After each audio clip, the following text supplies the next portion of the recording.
Okey, dah.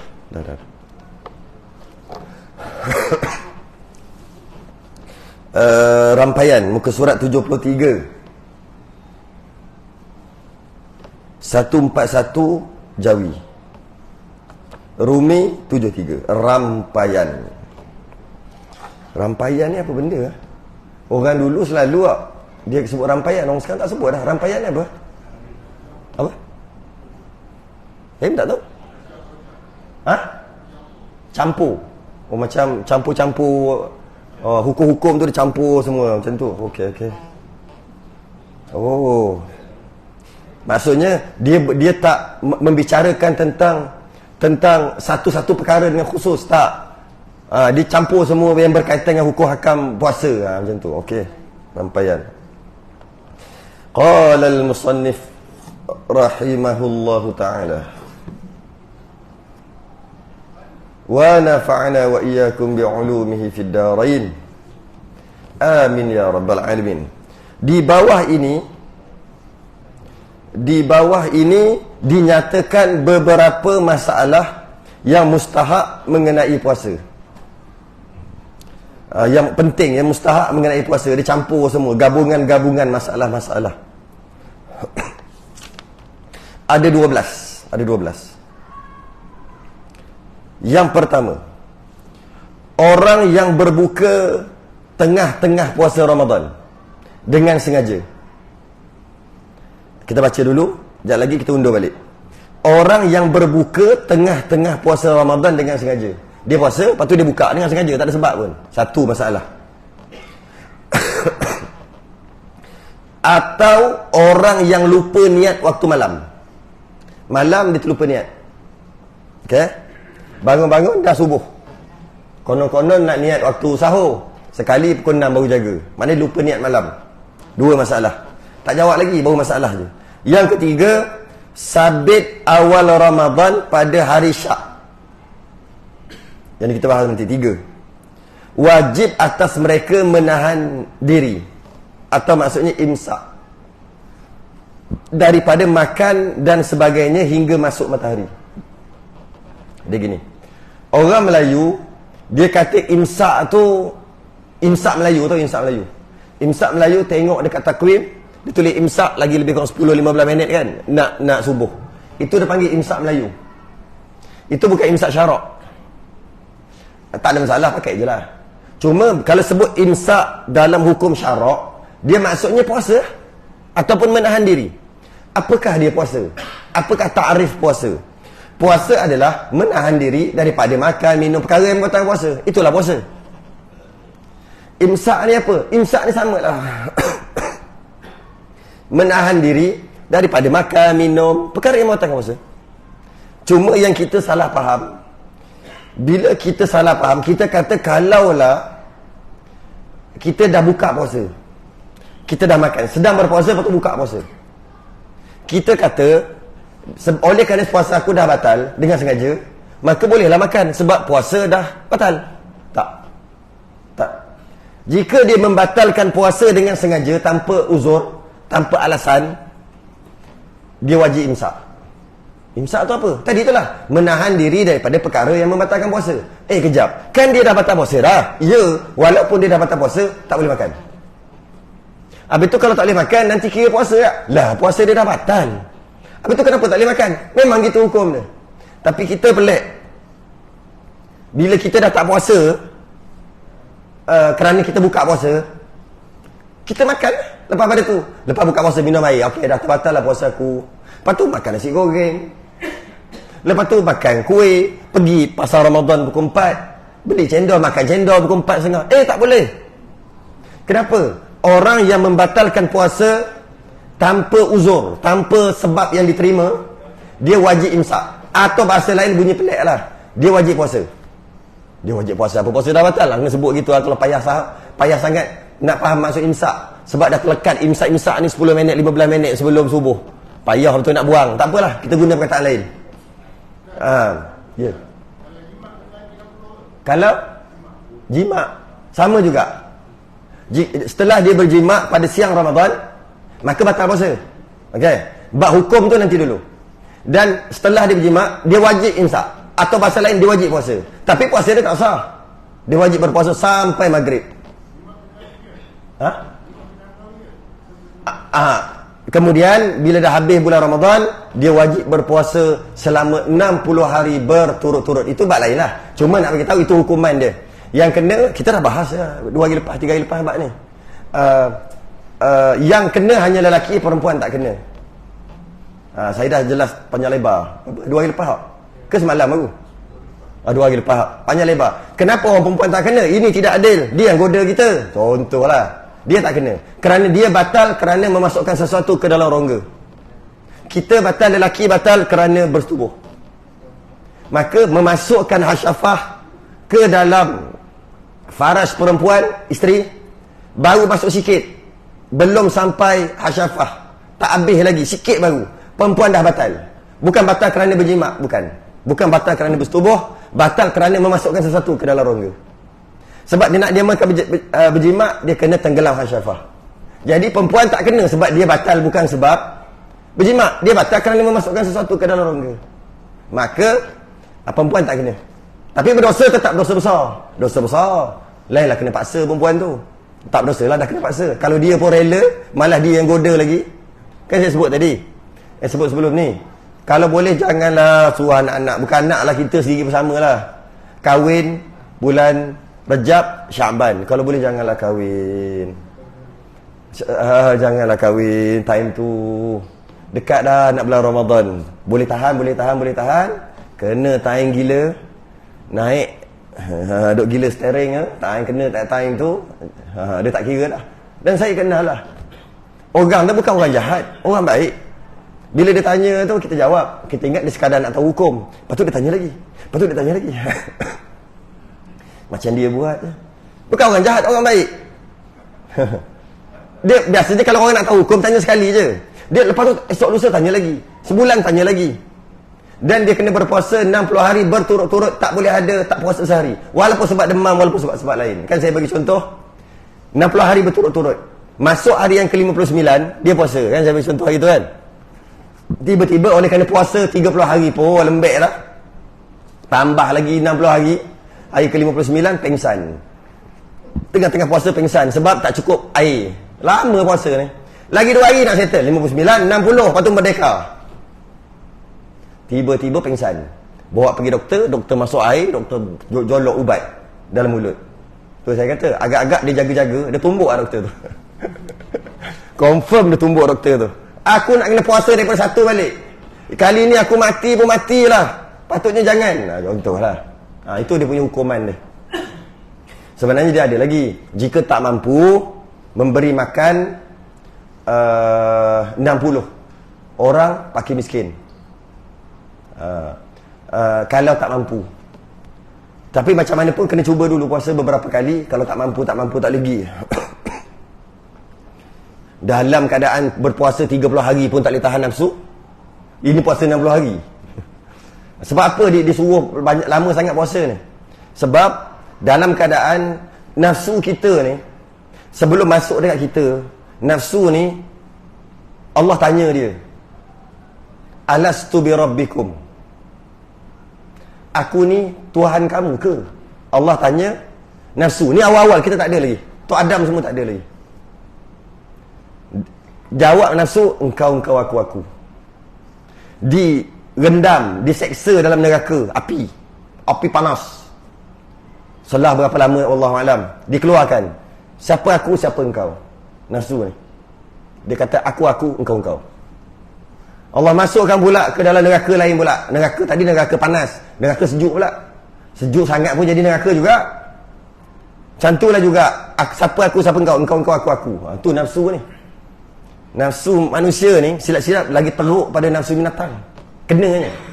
Tapi kalau kena gaya, lagi baik pada nafsu, lagi baik pada malaikat. Kalau mutmainnah, kalau pandai diuruskan, dia lagi baik pada malaikat. Tapi tak pandai urus, lagi teruk pada binatang. Nafsu ni. Masuk pula neraka pedih. Sama juga aku, engkau. Semualah, banyaklah neraka-neraka masuk. Berpuluh-puluh jenis-jenis neraka. Semua aku, engkau. Akhir sekali Allah masukkan dalam neraka lapar. Barulah bila keluar, aku hamba engkau Tuhan. Maknanya nak menundukkan nafsu dengan puasa, dengan tak makan. Tiba-tiba dia tak makan, tapi nafsu naik juga. Sebab tu kena sampai 60 hari. Melampau dah. Melampau. Sebab tu orang yang tak mampu untuk berkahwin, sebab tak ada duit ke apa, puasa banyak-banyak. Puasa banyak-banyak. Itulah. Pertama, dia berbuka puasa tengah-tengah. Maksudnya dia puasa Ramadan petang, tengah hari itu dia makan. Bila dia makan, dia minum, maka batal puasa dia. Soalannya, dia berdosa lah batalkan puasa dia. Adakah dia boleh makan? Maksud dia makan lagi. Dah batal tu, dah berdosa dah. Makan lagi. Tadi makan nasi dagang, ni makan nasi kerabu. Tak boleh tak? Tak boleh. Haram. Dia wajib imsak. Atau bahasa lain, dia wajib puasa. Tapi puasa dia tak sah. Ataupun mungkin orang Melayu panggil menghormati, kan? Menghormati puasa. Macam tu kot. Macam-macam nama. Tapi sebenarnya, istilah syarak dia panggil wajib imsak. Imsak ni ada 3 makna. Yang pertama, imsak ni maksud disunatkan, tak wajib. Jangan makan. Sunat jangan makan. Bila? 10-15 minit ataupun 50 ayat bacaan Quran. Bukan suruh baca 50 ayat, kadar bacaan Quran 50 ayat sebelum subuh. Sunat imsak. Yang kita, yang dalam takwim kita tu lah. Kenapa tak boleh makan dah? Kan 15 minit lagi. Sunat imsak. Nak makan boleh, sunat imsak. Jangan ngam-ngam je. Minum gok-gok-gok-gok. 1, 2, 3. Allahu Akbar, Allahu Akbar. Jangan gitu. Biarlah 10-15 minit sebelum. Wajib ke? Tak wajib.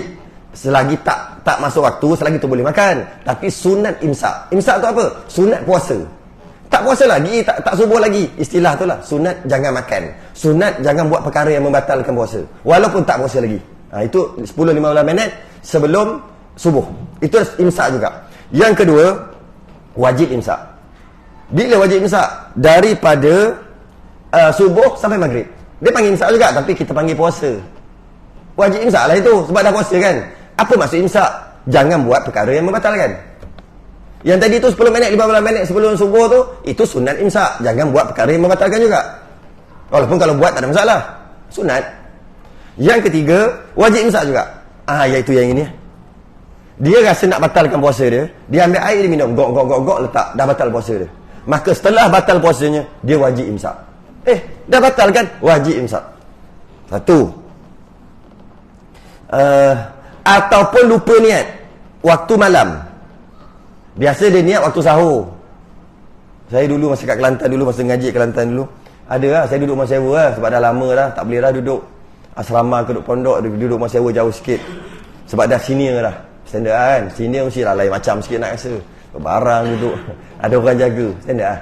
Bila duduk di rumah sewa bulan Ramadan, sebelah tu jiran lah. Baiklah, orang baik. Bukan orang jahat, orang baik. Ada anak apa semua. Pukul 1 tengah hari, waktu nak sembahyang Zuhur, saya bunyi dia masak nasi goreng belacan. Allah sedap.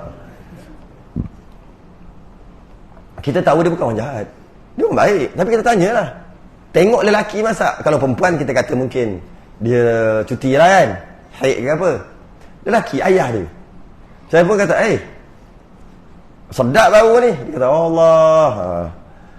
Semalam, kami biasa anak beranak, laki bini, anak dia 4 orang. Biasanya niat, baca kuat-kuat, niat tu, nawaitu sauma ghadin macam tu, pada waktu sahur. Memang kami dah ajar macam tu anak-anak kami. Tak niat pada waktu awal-awal. Pada waktu macam malam sebelum tidur, tak. Kami memang buat macam tu. Jadi tak masalah pun nak bangun. Tak ada masalah pun. Kalau dia tak bangun, isteri dia kejutkan. Tapi kali tu tak bangun sampai sudah. Pukul 8 baru bangun. Maka tak niatlah malam tu. Adakah berdosa? Tak berdosa lah, bukan dia sengaja. Soalannya, boleh ke makan? Sebab tak niat, tak sah puasa. Wajib imsak. Dia ingat, boleh makan. Dia masak lah. Makan nasi goreng belacan. Satu keluarga. Tak boleh, haram. Habis tu, wajib imsak. Atau bahasa lain, wajib puasa. Wajib puasa apa? Dia tak niat, tak sah. Walaupun begitu wajib puasa, tapi tak sah. Tak boleh makan. Wajib imsak. Wajib. Jangan ingat, terlupa niat boleh makan. Tak. Tu yang kedua. Yang ketiga, sabit awal Ramadan pada hari Syak. Wajib atas mereka menahan diri imsak.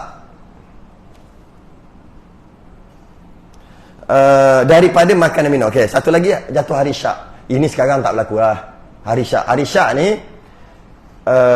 hari tu sama ada esok tu 1 Ramadan atau lusa satu Ramadan. Sama ada esok tu 1 Ramadan atau esok tu 30 Syaban. Kan ikut bulan kan, 29 30. Kadang-kadang 29, kadang-kadang 30, tengok anak bulan. Jadi esok tu tak tahu sama ada 30 Syaban, tak puasa lagi. 1 Ramadan wajib puasa. Dulu berlaku lah sebab sebaran ni payah. Sekarang tak berlaku. TV, radio semua ada.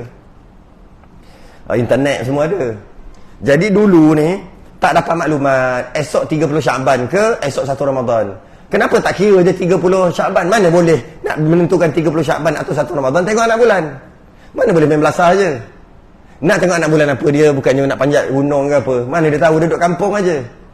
Maka dia pun tunggu. Selagi tak yakin hari esok tu adalah 1 Ramadan, mana boleh niat. Sehinggalah esok sembahyang subuh. Tengah-tengah sembahyang subuh, lepas sembahyang subuh, orang duk pakat kata hari ni 1 Ramadan. Allah, tak sampai maklumat kat aku. Kalau ingat orang-orang dulu, dia macam apa? Kereta api yang bunyi tot-tot. Saya ingat dekat kampung-kampung tu. Maknanya masuklah raya atau masuklah puasa. Tak? Ataupun buka puasa pun ada juga. Dia bunyi macam tu. Ada yang ketuk, ketek. Ada lah macam-macam. Zaman dulu nak memberitahu sama ada raya ataupun start tarawih ataupun Ramadan. Tiba-tiba dia tak dengar. Contohlah gitu. Orang yang nak buat bunyi siren kereta api tu pun tak tahu. Tak sampai maklumat. Jadi sebab tu saya kata sekarang tak mungkin lah. Sekarang semua dah ada dah. Jadi tak adalah hari syak sekarang. Tapi mana tahu dia duduk dalam lautan. Dia duduk dalam lautan, kata aku nak duduk dalam lautan 3 bulan. Contoh lah. Malah aku duduk kat sini, asyik COVID, tak habis-habis. Sepadan tak mau tutup. Contoh lah. Aku di hutan lah. Masuklah berapa hari lagi nak Ramadan ni. Tak tahu. Line tak ada. Nak call. Adalah 4-5 orang. Adalah seorang pandai. Tapi dia pun esok hari tu rupanya Ramadan dah. 29 Syaban je pada tahun ni. Tapi dia tak niat pun semalam, mana boleh niat. Dia tak tahu. Maka hari syak mungkin jadi gitu lah. Okay. 3 masalah. Maka dengan macam tu dia wajib imsak. Dia tak niat, wajib imsak. Atau bahasa lain wajib puasa tapi tak sah. Ataupun maksud lain, dia tak boleh melakukan perkara yang membatalkan puasa walaupun puasa dia tak sah. Sebab dia tak niat. Atau bukan tak niat pula. sebab hari tu hari syak. Okay. Yang kedua, orang yang berpuasa sunat,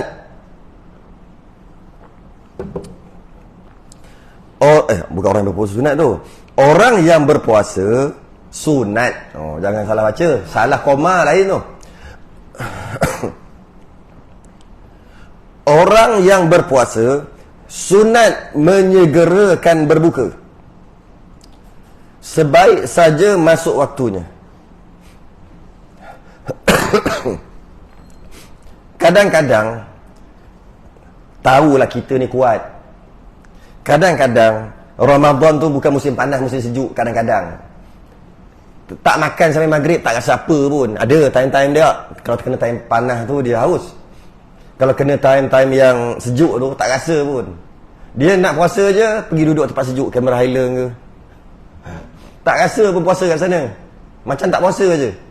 Sebab sejuk kan. Jadi bila azan dah masuk waktu maghrib, relax bukan lapar pun. Tak. Sunat segera kan. Sunat segera. Yakin je masuk waktu, sunat segera kan. Ada beberapa perkara yang sunat segera kan. Dan ianya kena dengan nafsu. Kebanyakan hukum hakam tak kena dengan nafsu. Kebanyakan apa saja hukum hakam mesti nafsu tak suka. Betul tak? Kena semayang, nafsu suka tak? Mana suka. Kan lebih baik kalau tak wajib semayang, kan relax je. Apa bukti kita tak suka semayang? Tak suka tu bukan benci. Kita bukan minat sangat semayang pun. Tapi sebab ianya wajib kita buat juga. Apa buktinya? Kita tak buat pun duha. Kalau buat pun kita buat 2, tak buat pun 8. Kita tak buat pun witir. Kadang-kadang kita tak buat pun qabliyah ba'diyah. Kita tak buat pun sembahyang tahajud. Kenapa? Kita bukannya suka sembahyang pun. Salah ke? Tak salah. Sunat kan? Kenapa kita sembahyang maghrib? Wajib, terpaksa. Kebanyakan hukum hakam, dia tak kena dengan nafsu. Tak selari. Nafsu tak suka, yang itulah wajib. Zakat, semua orang suka. Aku kerja penat-penat, kena bagi orang pula. Tapi kenapa bayar juga? Wajib. Apa bukti kita tak suka bagi orang duit? Atau bagi kat siapa-siapa lah? Harta kita. Kita sedekah sebulan RM5. Itulah bukti dia. Kenapa kita tak buat? Sebab sunat, tak wajib. Jadi tak salah pun. Itu bukti. Kita bukan suka sangat bagi duit kat orang. Tapi kenapa kita bayar zakat? Wajib. Macam itulah semua ibadah-ibadah. Dengan nafsu dia tak selari. Kecuali ada dua perkara. Dengan nafsu dia selari. Iaitu buka puasa awal. Nafsu suka tak buka puasa awal? Suka kan? Dan ianya syariat. Itu antara. Yang kedua, apa? Kahwin. Kahwin ni nafsu suka tak? Suka. Syarak suruh tak? Suruh. Bukan satu je. 1, 2, 3, 4. Jadi ada tak banyak 2, 3 perkara je yang nafsu suka dan syarak suruh. Tapi majoritinya nafsu tak suka, tapi syarak suruh juga. Itulah mujahadah, itulah pahala besar. Kita tak suka pun, buat juga sebab wajib. Dan sunat melewatkan sahur, sekira-kira jangan sampai waktu syak. Sama juga. Kita suka tak lambatkan sahur? Sukalah. Sebab apa? Lagi lambat, lagi dapat tahan kita punya kekenyangan tu. Kurang lapar sikit. Syarak suruh dengan melambatkan sahur dapat pahala. Kita pun seronok dengan nafsu kita. Itu 3 perkara. Syarak suruh, nafsu kita pun suka. Kahwin, buka puasa, sahur. Selain daripada 3 ni, nafsu kita semua tak suka. Tapi kita wajib buat juga sebab Allah suruh, Allah dan Rasul suruh. Yang ketiga, harus berbuka dengan ijtihad. Harus.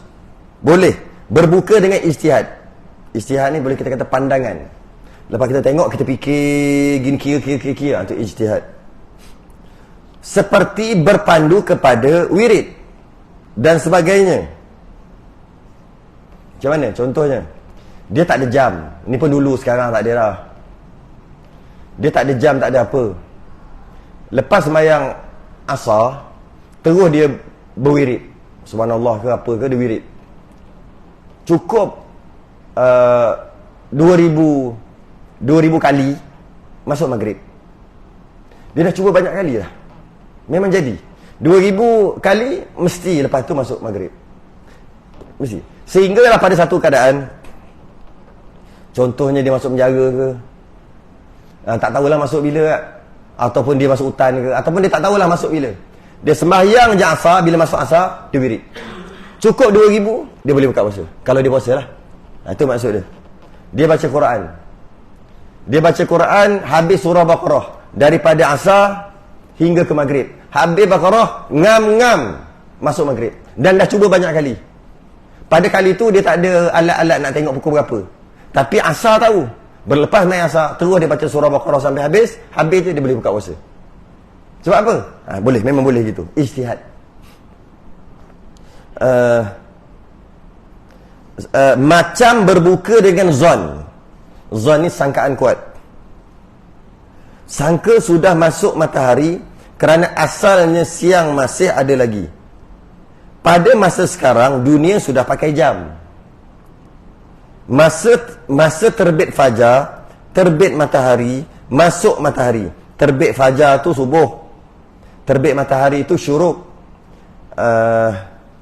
Apa satu lagi? Masuk matahari itu maghrib. Telah disediakan dengan takwim. Ada takwim lah sekarang. Tak macam dulu.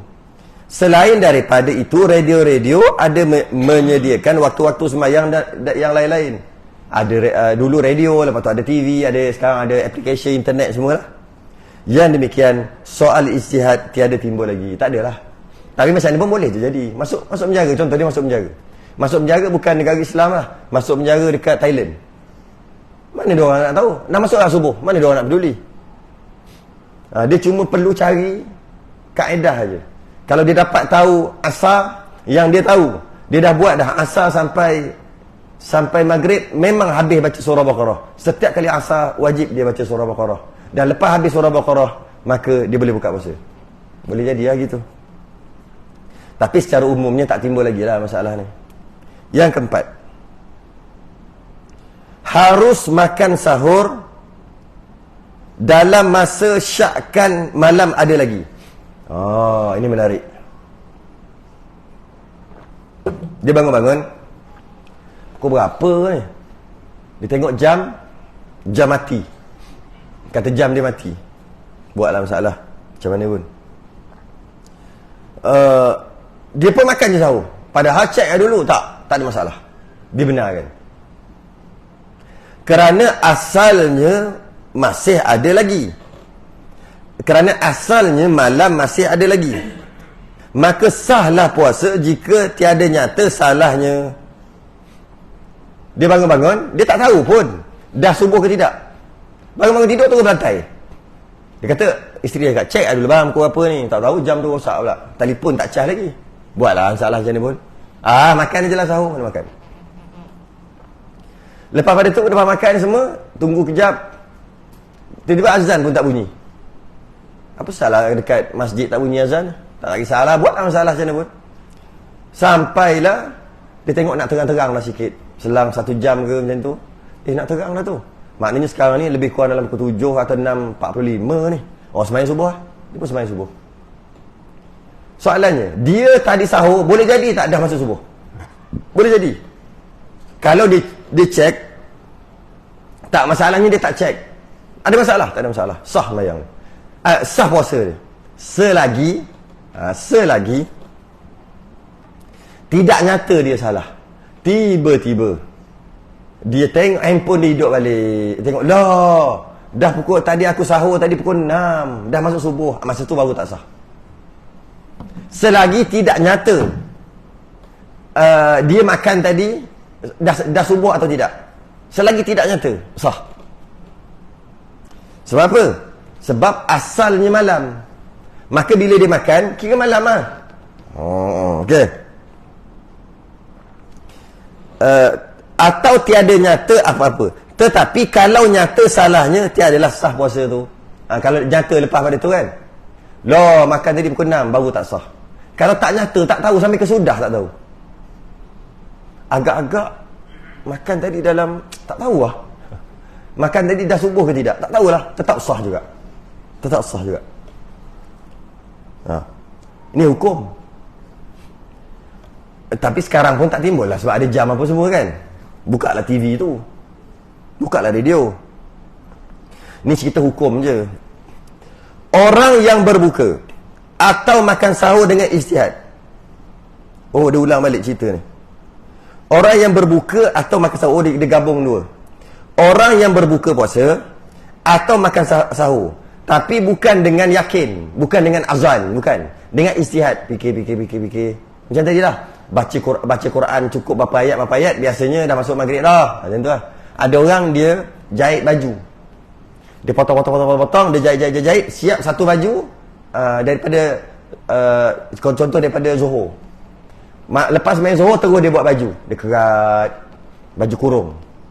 Lepas tu, lepas habis jahit, mesti habis siap aja, mesti maghrib dah masuk.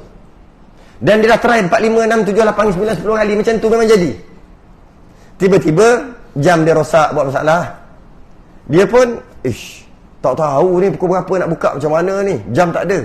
Maka dia pun buat baju kurung lepas sembahyang Zuhur. Lepas tu habis siap jahit je, dia boleh buka puasa. Okey. Orang yang berbuka atau makan sahur dengan ijtihad, tiba-tiba nyata salahnya, batal lah puasanya. Lepas dia buat baju tu, dia pun buka puasa. Kata biasanya bila siap baju kurung ni memang dah maghrib, jadi dia memakan.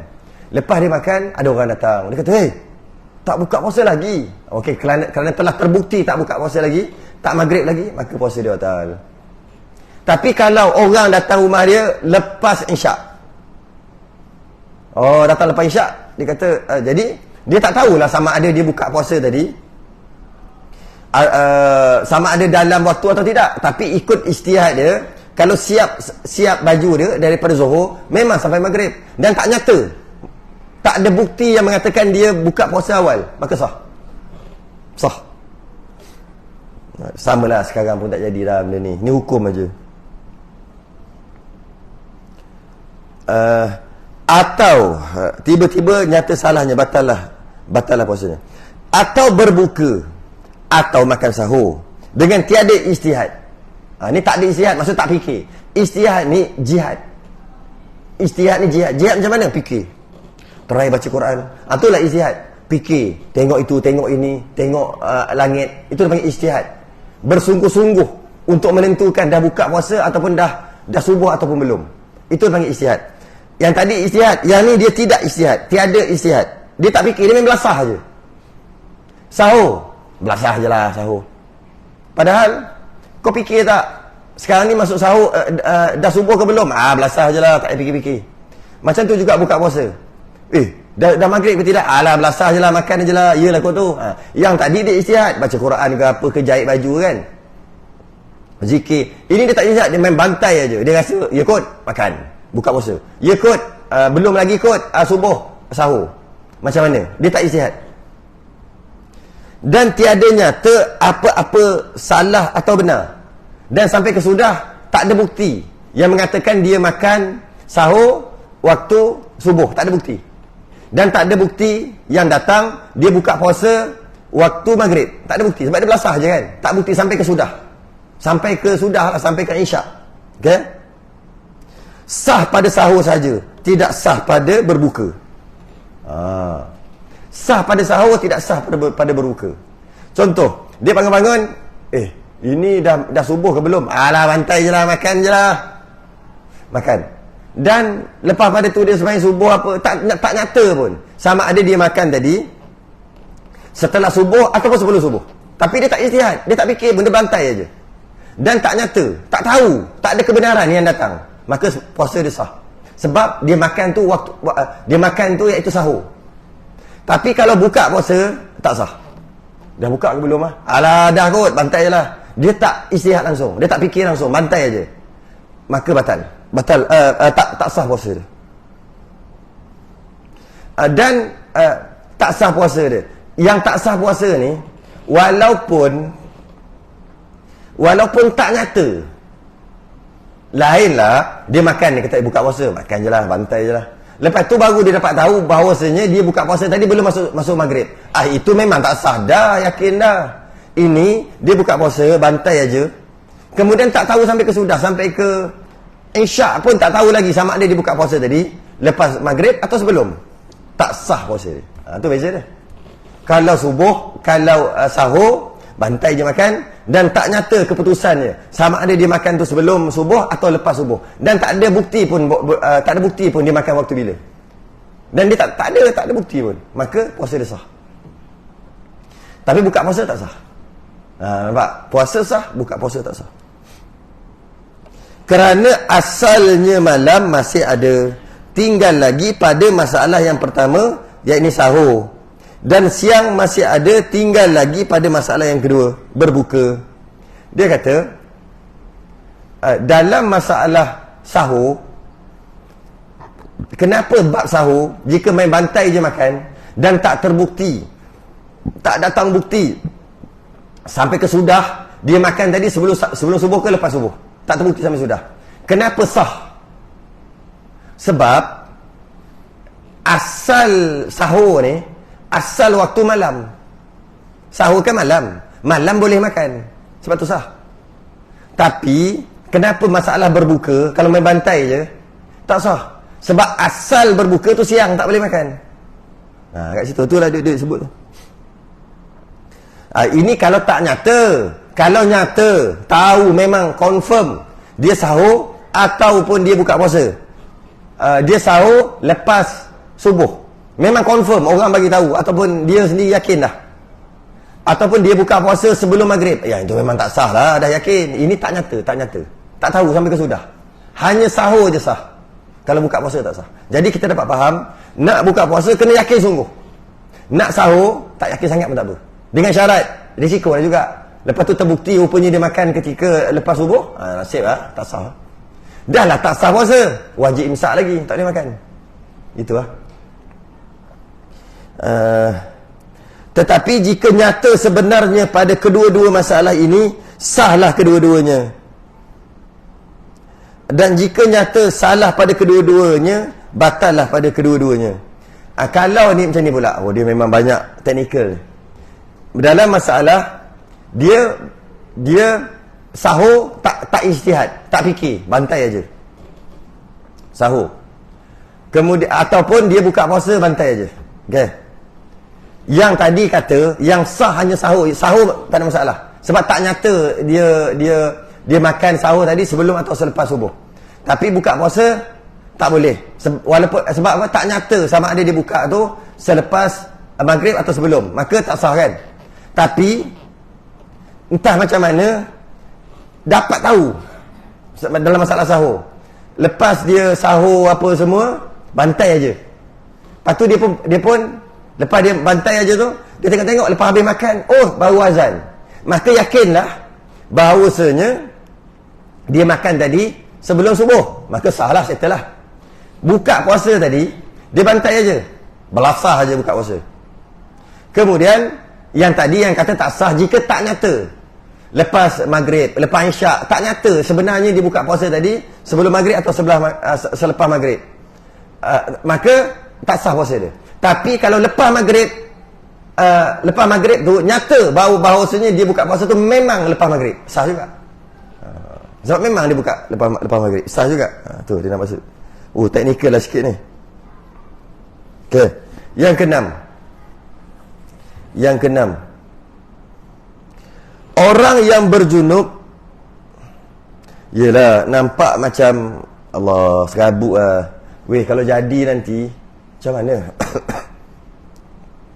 Macam mana? Kalau katalah dia celek-celek mata, terus sahur. Lepas tu dia tunggu azan, tak ada azan.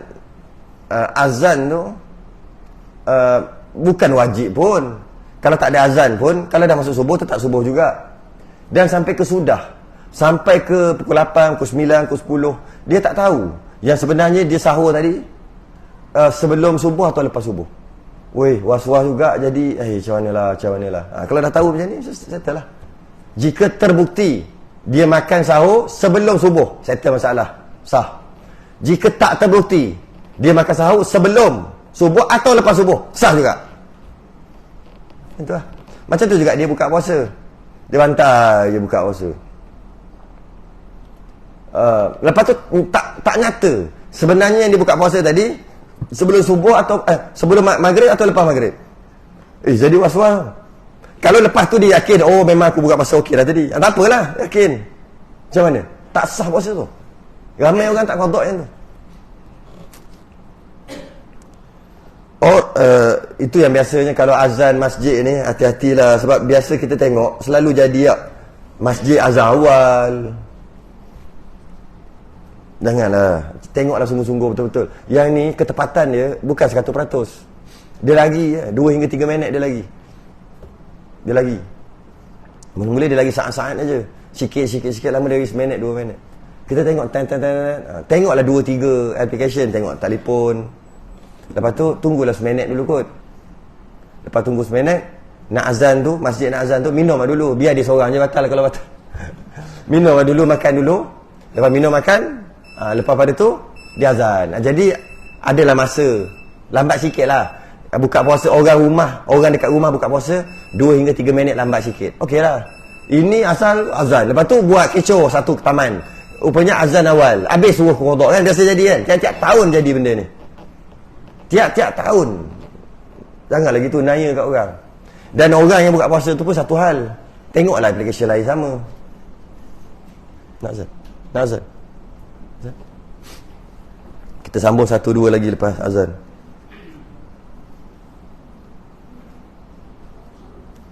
Nombor 6. orang yang berjunub sunat mandi sebelum fajar?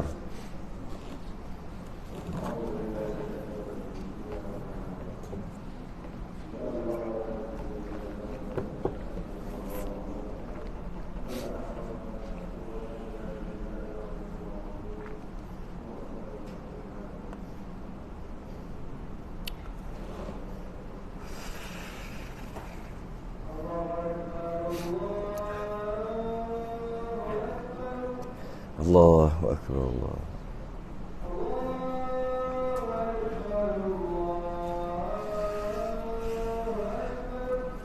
Allahu Akbar, Allah.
لا حول ولا قوة إلا بالله.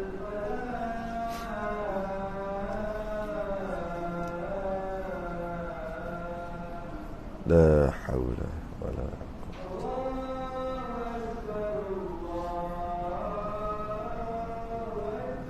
الله أكبر، الله أكبر.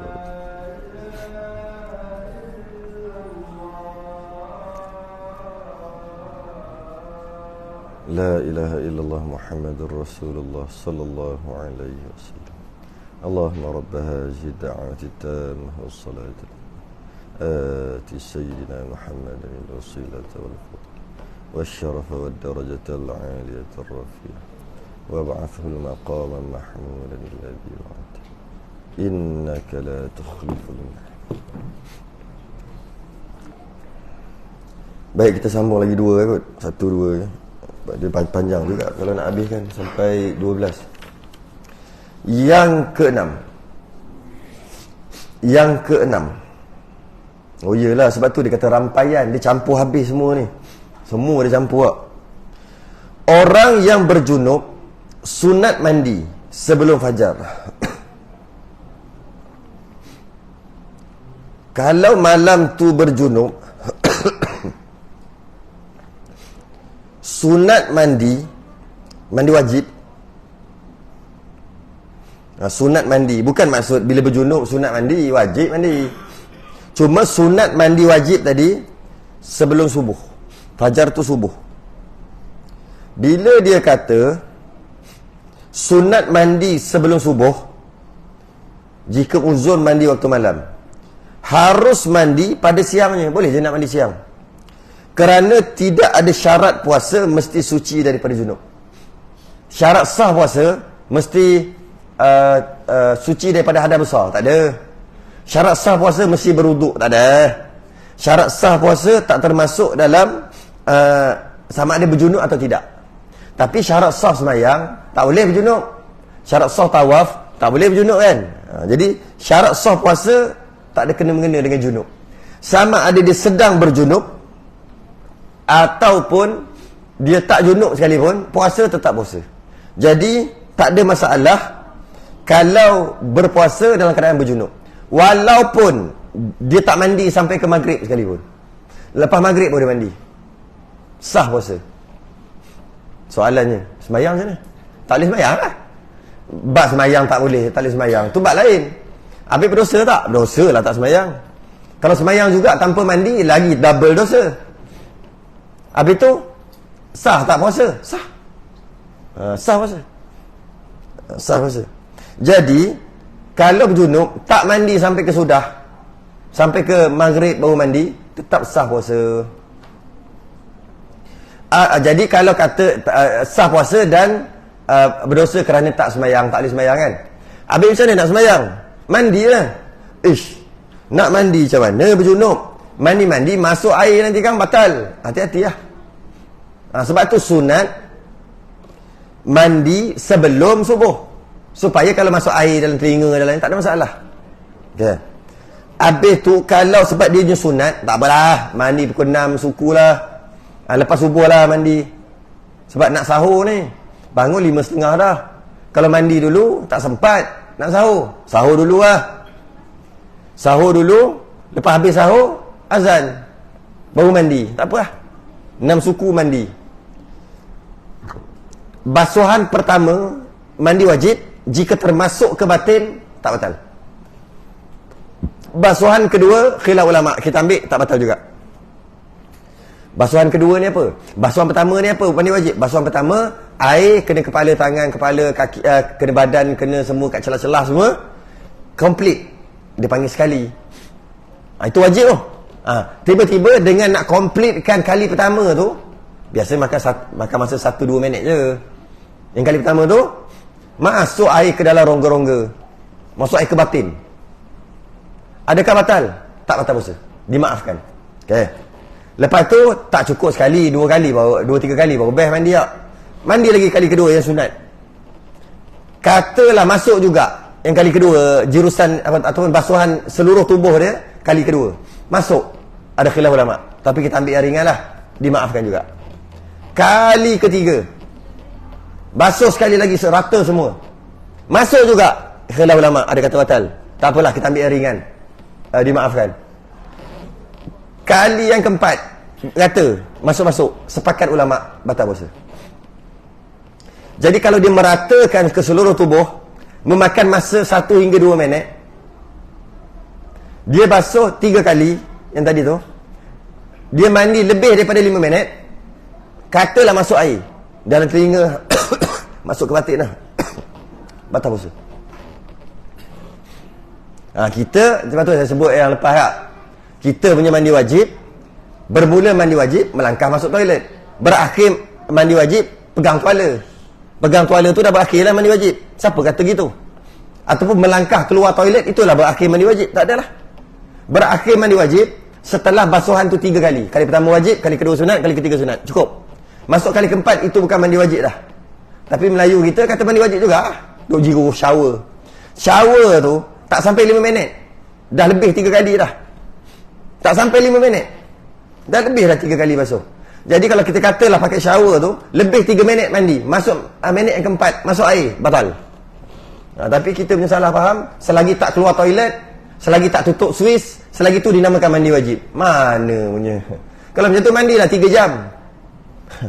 Mana kira gitu. Mandi wajib, meratakan air ke seluruh badan. Sunat 3 kali. Itu je lah. Okay. Jadi ketika berjunub, masa nak mandi tu hati-hati.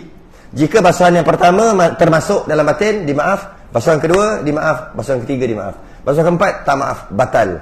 Bila batal puasa, baru pukul 6.30, batal dah puasa. Wajib imsak. Wajib imsak. Tak boleh makan juga. Ada orang dah batal, dia kata dah batal nak macam termasuk air dalam telinga. Boleh makan? Tak boleh. Wajib imsak. Tapi puasa tak sah. Itu nombor 6. Harus mandi pada siangnya. Ini kalau mandi siang lah. Siang ni bermaksud lepas subuh. Boleh je mandi lepas subuh. Kerana tidak ada syarat puasa mesti suci daripada junub. Tak ada masalah pun. Malam tu dia dah niat nak puasa dah. Malam tu dah niat nak puasa sebelum tidur. Lepas tu berjunub. Kemudian bangun-bangun pukul 8 pagi. Dengan subuh-subuh dia tinggal. Tak sengaja lah tertidur. Maka puasa dia sah. Nanti dia wajib mandi. Mandi wajib. Kemudian dia wajib qada subuh lah. Tapi puasa dia tetap sah sebab dia dah niat sebelum tidur. Yang ketujuh, sunat berbuka dengan buah kurma jika senang dapat. Senang sangat dah sekarang ni. Tak kira dah musim bila pun tak kira dah.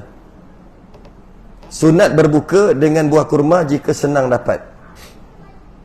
Sunat.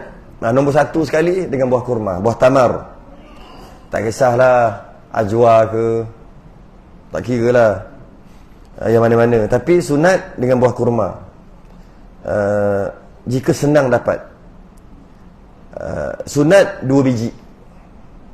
Kalau susah, kalau payah nak dapat kurma ataupun tak ada, sunat dengan benda-benda yang manis.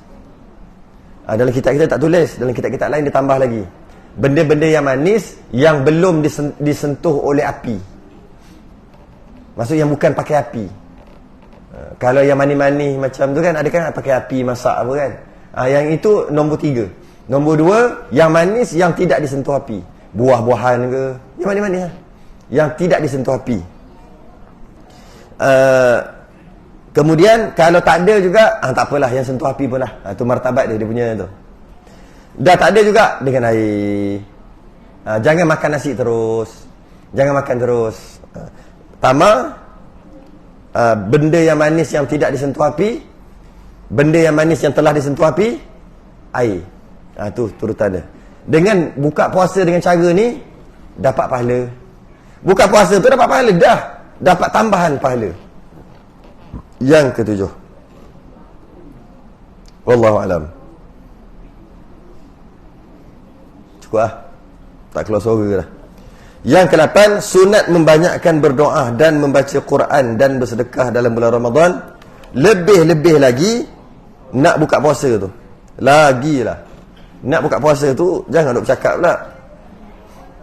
Tapi kadang-kadang time tu lah sedap cakap, tapi time tu lah sepatutnya doa. Yang ke-8, kita berhenti kat yang ke-8 kan datang. Selain tasbih kafarah dan suratul subhanakallah wa hamd. Asyhadu an la ilaha illa anta astaghfiruka wa atubu ilaik. Bismillahirrahmanirrahim. Wal 'asr innal insana lafi khusr illa alladhina amanu wa 'amilus salihat wa tawassaw bil haqqi wa tawassaw bis sabr. Assalamu alaikum warahmatullahi